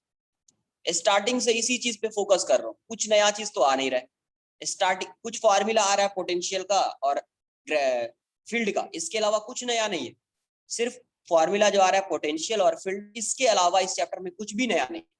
क्योंकि स्टार्ट जो किया था यहां से किया था कि अगर कोई भी पार्टिकल सर्कुलर पाथ पे मूव कर रहा है तो आपको उस फोर्स को एफ बोल देना है, और इसकी वैल्यू यही होगी Gm1m2/r²। इसको आपको लिख देना है mv²/r, रिलेट कर लेना। मतलब जो ग्रेविटेशनल फोर्स होगा वो सेंटर पे, पहला कॉन्सेप्ट ये बताया था। दूसरा कॉन्सेप्ट क्या, कंजर्वेशन ऑफ एनर्जी बताया था आपको। कब ये बताया था, कब कभी लगेगा कंजर्वेशन ऑफ एनर्जी, आपको बताया जब पार्टिकल अपना पोजीशन चेंज करता है। पार्टिकल, और एक क्वेश्चन किया होता तो समझ में आ रही बात, हाँ एक क्वेश्चन किया है कंजर्वेशन ऑफ एनर्जी से, तो थोड़ा समझ में नहीं आ रहा होगा। कितने क्वेश्चन, हर क्वेश्चन में यही आया था। और वहां पे मैं हमेशा बोलता हूँ पार्टिकल अगर अपना पोजीशन चेंज कर रहा है, तो जब पार्टिकल पोजीशन चेंज करेगा कंजर्वेशन ऑफ एनर्जी आएगा, कंजर्वेशन ऑफ एनर्जी आएगा। दूसरा, तीसरा क्या होता, कहीं पे वेलोसिटी आ जाती थी पार्टिकल की, पार्टिकल की इनिशियल वेलोसिटी होती नहीं थी फिर भी आ जाती थी, किसकी वजह से, ड्यू टू ग्रेविटेशनल अट्रैक्शन। उस केस में मोमेंटम कंजर्व हो जाता था। एक दो क्वेश्चन में हुआ था बस। अब सर्कुलर पाथ पे या किसी भी एलिप्टिकल पाथ में जा रहा है तो एल कांस्टेंट हो जाता है। इसके अलावा कोई कुछ नहीं है इस चैप्टर। मोस्टली ये यूज होता है, ये यूज होता है, और कहीं कहीं ये यूज होता है। एक दो क्वेश्चन में ये आ जाएगा, बाकी यही यूज होता है ज्यादा। सर्कुलर पाथ पे है तो ये हो, कभी कभी ये यूज होता है। जिसका डाउट है वही बताएगा, जिससे डाउट बोलिए। देखो अगर तुमसे पूछा जाए ना, तुम नहीं बोलोगे ना तो तुमको नहीं आएगा। जैसे पूछा जाए कि इक्वेशन क्या आएगा उसी को बोलना है। यहां से रिलीज किया, यहां पे आया, तभी तुम सीखोगे। यहाँ पे वेलोसिटी हो गई vc, क्या हो गई वेलोसिटी vc। यहां से इसको रिलीज किया, जब रिलीज कर रहे हैं या ड्रॉप कर रहे हैं मतलब इनिशियल वेलोसिटी इसकी क्या होगी, 0। तो पार्टिकल अपना क्या कर रहा है, पोजीशन चेंज। पार्टिकल अपना क्या कर रहा है, पोजीशन चेंज कर रहा है। तो जब पार्टिकल पोजीशन चेंज करता है तो कंजर्वेशन ऑफ एनर्जी लगता है। जिसका डाउट है उससे पूछा जा रहा है, बताइए टोटल इनिशियल एनर्जी की वैल्यू आप क्या लिखेंगे। टोटल इनिशियल एनर्जी क्या होगा, टोटल इनिशियल एनर्जी कहाँ पे आएगा, जब पार्टिकल यहाँ पे है तब आएगी टोटल इनिशियल एनर्जी। क्या आएगी, जब पार्टिकल यहाँ पे होगा तब क्या आएगी, टोटल इनिशियल एनर्जी। तो यहाँ पे नहीं आ रहा है तो ऐसे लिख दो, पहले ऐसे लिख दो, K I plus U I equals to K final plus U, ये लिख दो पहले। नहीं आ रहा है ये लिख दीजिए, के इनिशियल यहाँ पे रिलीज किया, रिलीज किया तो काइनेटिक एनर्जी 0 लिख दिया। अब यहाँ पे पोटेंशियल एनर्जी यहाँ पे फाइंड करना है, तो सबसे पहले इसकी वजह से यहाँ पे पोटेंशियल फाइंड कर लीजिए। इसकी वजह से यहाँ पे पोटेंशियल कितना सरफेस पे, ये बताया है, ये फॉर्मूला लर्न करना पड़ेगा, Gm/r लिख दिया। रेडियस r अर्थ है, मास m मान रहे हैं, रेडियस r इनटू इसका मास जब ऐड करोगे, मल्टीप्लाई करोगे तो पोटेंशियल एनर्जी आ जाएगी। तो मास मल्टीप्लाई कर दिया, ये हो जाएगी इनिशियल पोटेंशियल एनर्जी। जब फाइनली ये यहाँ पे आएगा तो इसकी वेलोसिटी vc मान लिया, तो हाफ m इंटू vc²। अच्छा, यहाँ पे फिर पोटेंशियल एनर्जी होगी, तो सेंटर पे आपको पहले इसकी वजह से पोटेंशियल फाइंड करना पड़ेगा। पोटेंशियल कितना होगा, तो -3gm/2r, ये हो गया -3gm/2r। इसकी वजह से यहाँ पे पोटेंशियल कितना होगा सेंटर पे, तो ये बताया है, एक बार चेक कीजिएगा तो आपको मिल जाएगा ये -3gm/2r। तो इसकी वजह से यहाँ पे पोटेंशियल ये हो गया। अब ये जो पार्टिकल है उसके मास से मल्टीप्लाई कर दीजिए, पोटेंशियल एनर्जी आ गई। जिसका डाउट था यहां तक, किस कोई डाउट आ रहा है ये बताओ, इसमें कोई भी डाउट है? डाउट है तो पूछ लीजिए। तो यहां से ये वाली वैल्यू कितनी होगी, -gmm/r equals to half mvc² -3gmm/2r। m cancel out, इसको इस साइड लाओ, तो 3gm/2r -gm/r equals to vc²/2। तो यहां से क्या आ जाएगा, 2r, तो ये हो जाएगा 3gm, ये हो जाएगा 2gm इक्वल्स टू vc²/2। तो यहां से ये वाली वैल्यू कितनी हो जाएगी, gm/2r इक्वल्स टू vc²/2। 2 से 2 कैंसिल कर दीजिए, vc की वैल्यू क्या हो गई, √gm/r। अब देखो ये बताना है किसके टर्म्स में, एस्केप स्पीड के टर्म्स में बताना है, एंड एस्केप स्पीड की वैल्यू क्या होती थी, 2gm/r। तो इसको आप क्या लिख सकते हैं, वी को √2 लिख दिया, √gm/r है, तो ये हो जाएगा, यही हो जाएगा vc। तो vc की वैल्यू कितनी हो जाएगी, ve/√2 हो जाएगी। आया समझ में कुछ?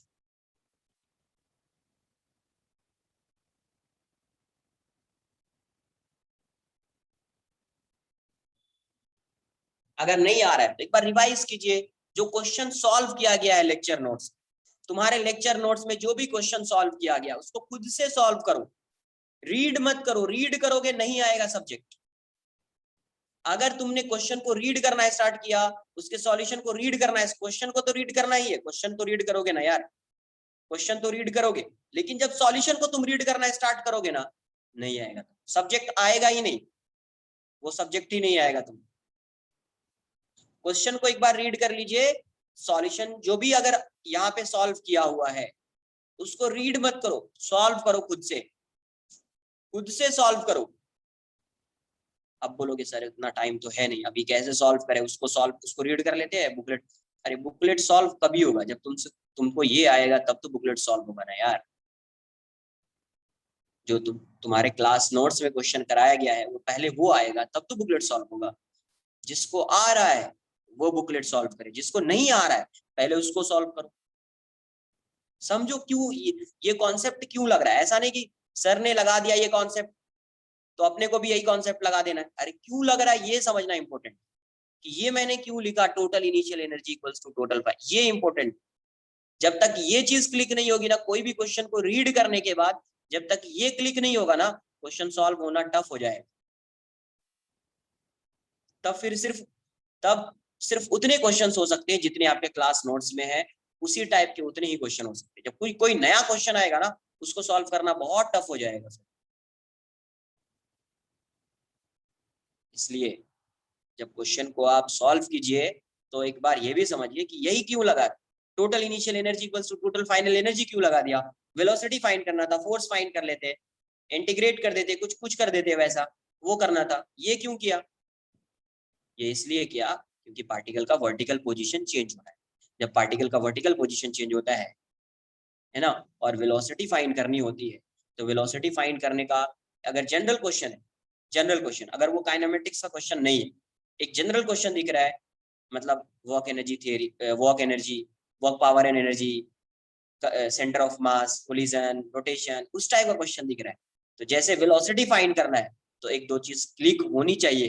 क्या, या तो P initial equals to P final लगेगा, या कंजर्वेशन ऑफ एनर्जी या वर्क एनर्जी थ्योरम लगेगा, या L initial equals to L final लगेगा, या total initial energy equals to या वर्क एनर्जी थ्योरम बोल दीजिए। तो ये सब चीज क्लिक होनी चाहिए। जनरल क्वेश्चन है तो ये क्लिक होना चाहिए, या तो इससे आएगा, या तो इससे आएगा, या इससे आएगा। या इन तीनों में से कोई दो कॉन्सेप्ट यूज हो सकता है, ये भी हो सकता है। तो हमेशा क्या होता है, जब पार्टिकल जो है वर्टिकल पोजीशन चेंज करता है, when particle changes its vertical position, then in that case always use conservation of energy or work energy theorem। अगर वो जनरल क्वेश्चन है, पर्टिकुलर काइनेमेटिक्स का क्वेश्चन नहीं दिख रहा है तो। आई बात समझ में कुछ?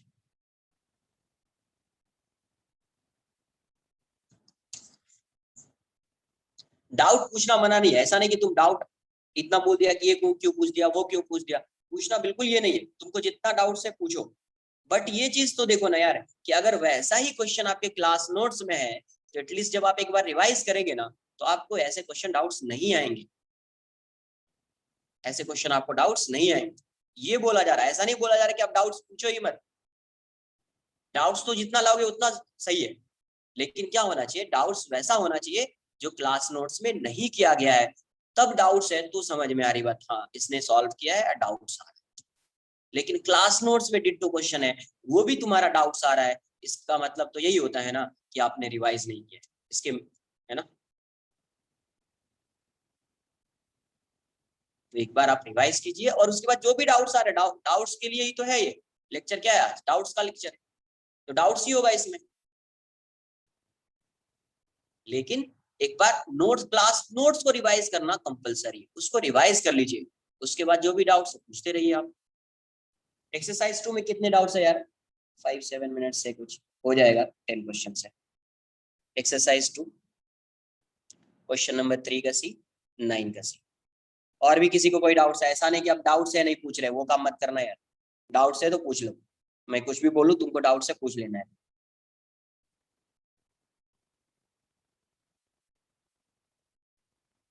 नहीं सॉल्व किया तो एक बार खुद से सॉल्व कीजिए, बट डाउट्स है तो पूछिए। क्वेश्चन नंबर 6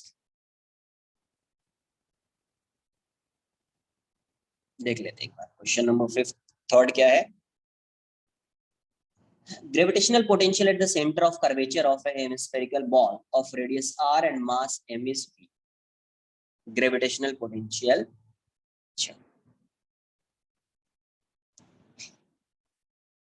हेमिस्फेरिकल बॉल है,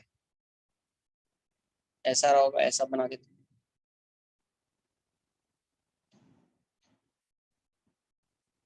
हाँ, सेंटर ऑफ कर्वेचर का मतलब सेंटर ही है, 6 नहीं है। सेंटर ऑफ कर्वेचर मतलब अभी सेंटर ही रहेगा, अभी क्या रहेगा, सेंटर ही। इस v मास m है, इसका रेडियस r है, मास m।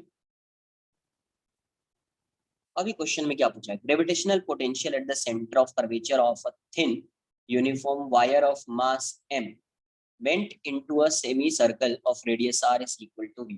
वो तो आप सॉल्व कर लोगे। v पार्ट क्या देगा? In part A, if the same wire is bent into a quarter of a circle, then also the gravitational potential at the center of, ये कितना आएगा पोटेंशियल? यही आएगा ना, gm minus gm by r, जो भी मास होता, मास m दिया है इसलिए माइनस gm बाय r। अब देखो, ये क्या दिया हुआ है, एक रिंग बना दिया। Gravitational potential at the centre of curvature of a thin uniform wire of mass m bent to form a semi circle of radius r। अगर एक वायर है जिसका मास m है और सेमी सर्कल बना दिया है ऐसा, रेडियस r, तो इसकी वजह से यहाँ पे पोटेंशियल फाइंड करोगे तो वही minus G M by R, minus G M by R करके फाइंड करोगे, तो सेंटर पे पोटेंशियल कितना आएगा, वी सेंटर, यही आ जाएगा ना। इनमें तो कोई एक स्मॉल सा एलिमेंट ले लिया डीएम, तो कितना आ जाएगा, minus G D M by R हो जाएगा। यहाँ पे लोगे, यहाँ पे लोगे, सबसे कितना आएगा, आर डिस्टेंस ही आएगा, आर डिस्टेंस ही आएगा, आर भी आएगा, आर ही आएगा, आर ही, सब आ रहा, सबको ऐड कर दोगे तो इंटीग्रेट कर दो, तो माइनस जी बाई आर तो कांस्टेंट है, डीएम का इंटीग्रेशन क्या आ जाएगा, एम आ जाएगा, तो जी एम बाई आर मतलब वीसी की वैल्यू वी हो जाएगी, वीसी की वैल्यू ये वी हो जाएगी। In part A, if the same wire is bent into a quarter, अब इसी वायर को क्वार्टर सर्कल बना दिया, तो अब ये बताओ ये ऐसा है, मास है, ऐसा है, कितना रेडियस आर, कोई भी डीएम मास लो, डीएम मास, इसकी वजह से सेंटर पे पोटेंशियल कितना, तो minus G D M by R लिखोगे, कोई भी एलिमेंट लोगे आर ही आएगा। डायरेक्शन का मतलब नहीं होता पोटेंशियल स्केलर क्वांटिटी, डायरेक्शन कोई मतलब ही नहीं। डीएम से लोगे तो GM minus GM by R, minus GM by R, minus GM by R, minus GM by R, GDM minus GDM by R, minus GDM by R, वही आएगा। तो potential centre पे कितना आ जाएगा, इसको इंटीग्रेट करना पड़ेगा, तो minus G by R integration of DM, तो इंटीग्रेशन ऑफ डीएम कितना हो जाएगा, एम हो जाएगा ना, उसी वायर का मास तो एम ही रहेगा ना, तो ये भी कितना हो जाएगा, वी हो जाएगा, ये भी कितना हो जाएगा, वी हो जाएगा। सी पार्ट देख लेते हैं। In party of the same wire of mass is non-uniformly distributed along its length and it is bent into a semicircle of radius r gravitational potential. देखो यहाँ सेमी,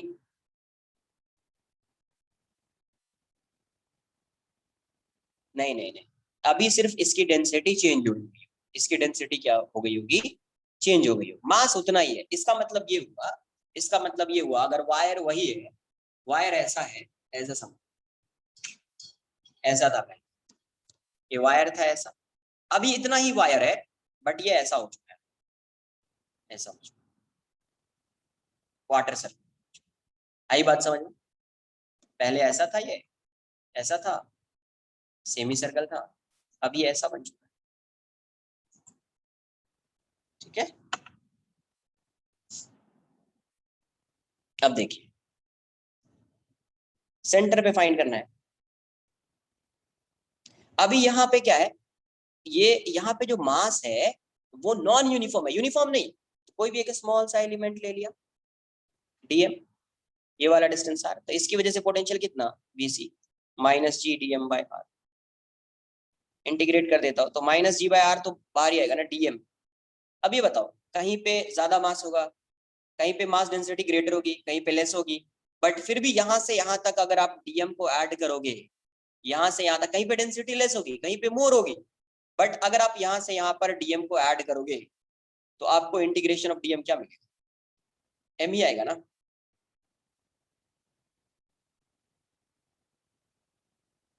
आई बात समझ में, तो इसका आंसर भी वी ही होगा, इसका आंसर भी वी होगा। क्लियर है, नाइन्थ क्वेश्चन नंबर 9 लिख लेते,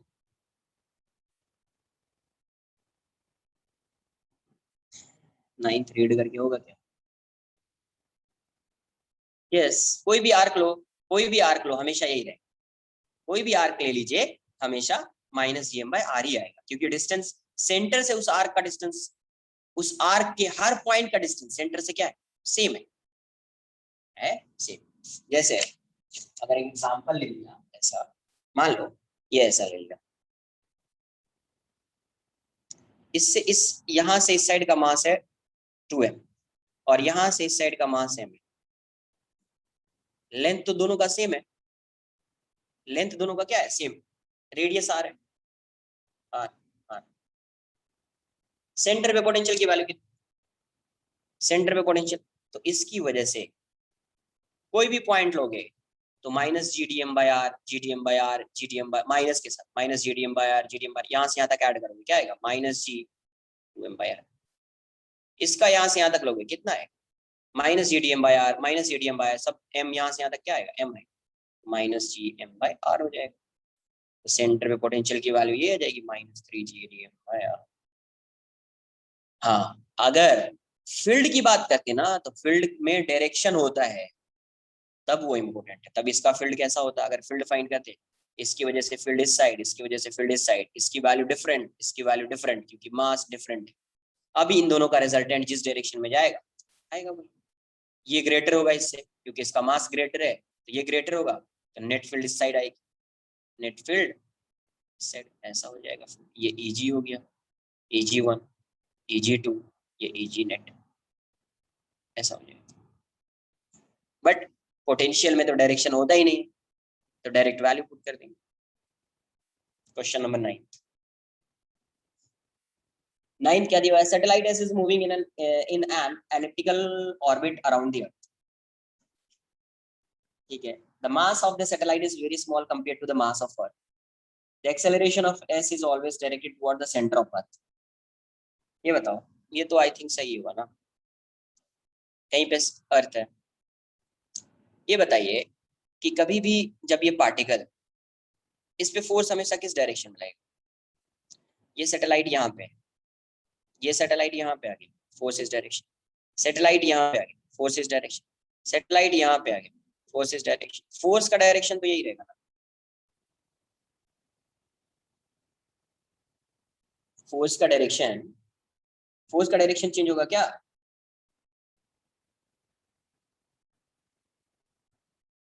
जब फोर्स का डायरेक्शन चेंज नहीं होगा,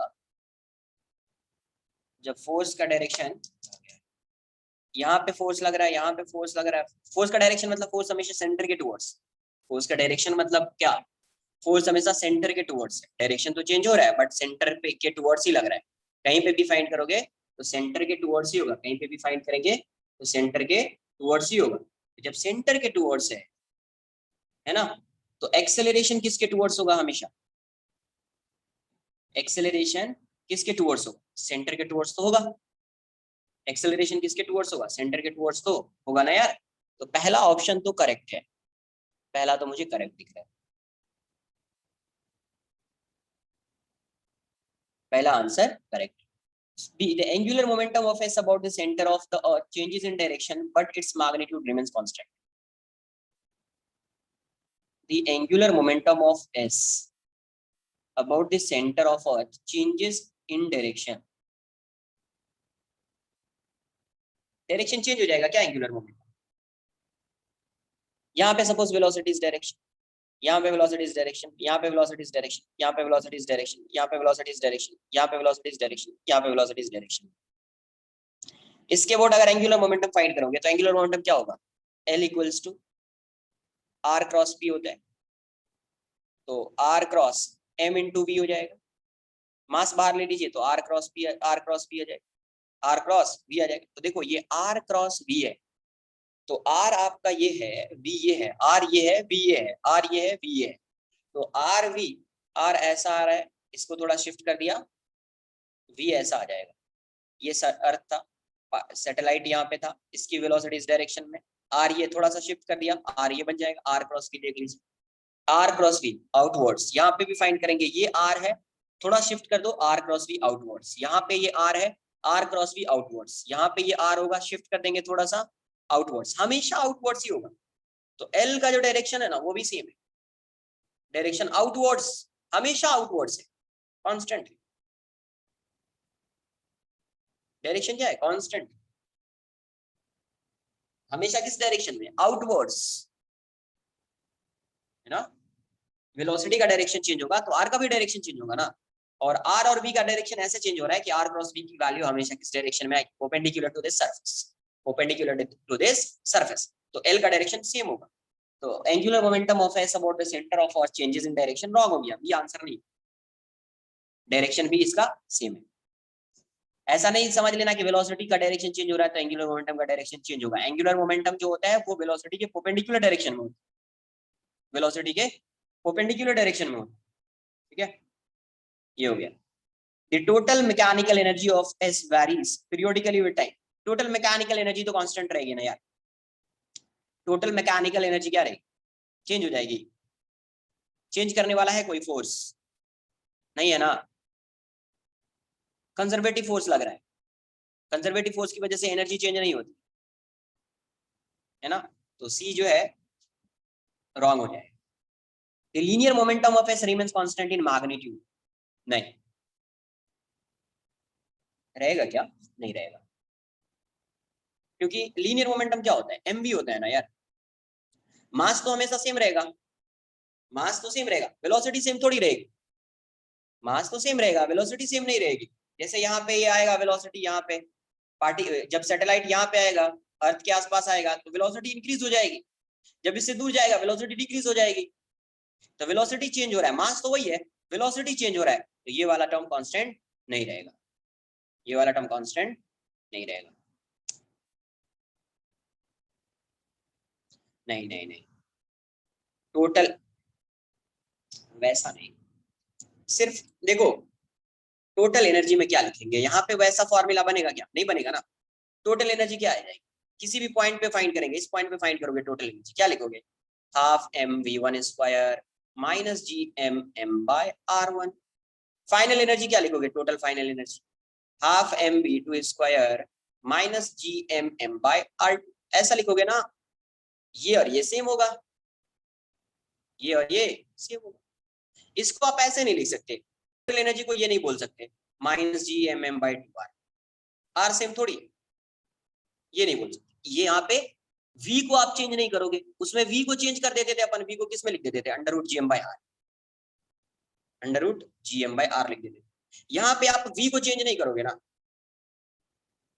v को v1 ही रखो, v को v2 ही रखो। बट जब क्वेश्चन तो सॉल्व किया है ना यार, एक बार देखना, जब एंगुलर मोमेंटम फाइंड करना था इसका, एक एलिप्टिकल ऑर्बिट पे सैटेलाइट जा रहा है, यहाँ पे सन है, उसका एंगुलर मोमेंटम फाइंड करना था, तो यहाँ पे वेलोसिटी या ये r1 गिवन था, ये r2 गिवन था, यहाँ पे v1 लिखा, यहाँ पे v2 अज्यूम किया, यहाँ पे टोटल एनर्जी फाइंड किया, टोटल एनर्जी को कंजर्व किया, फिर एंगुलर मोमेंटम को कंजर्व किया, वहां से आंसर आया। तो ये एनर्जी सेम होगी दोनों, इसकी जो वैल्यू होगी इसकी भी वही वैल्यू होगी, इसकी जो वैल्यू होगी इस टोटल की वही वैल्यू, हाँ बट इन दोनों की वैल्यू इसके इक्वल नहीं होगी। यस, वो किसके लिए आया था, टोटल एनर्जी वो किसके लिए आया था, motion of satellite in circular orbit. देखा था वहां पे डिस्टेंस क्या होता था, आर, सर्कुलर ऑर्बिट के लिए था। ये कैसा ऑर्बिट है, एलिप्टिकल ऑर्बिट। कैसा ऑर्बिट है, एलिप्टिकल ऑर्बिट। क्लियर। कल भी एक डाउट लेक्चर रहेगा 7:30 से, एक्सरसाइज 3 और 4 डिस्कस करेंगे उसमें, एक्सरसाइज 3 और 4, ठीक है। एक्सरसाइज 3 और 4 का डिस्कशन होगा, तो एक लेक्चर रहेगा 7:30 से।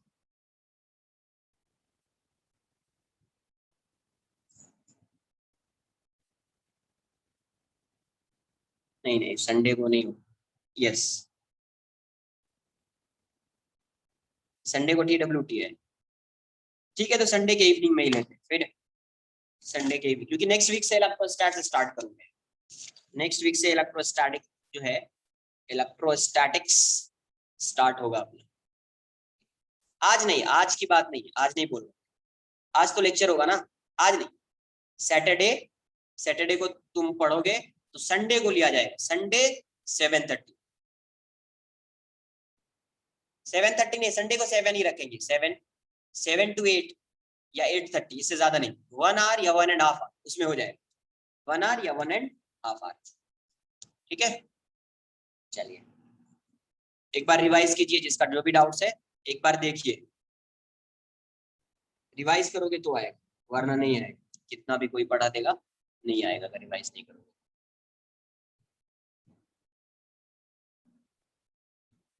चलिए बाय बाय, टेक केयर।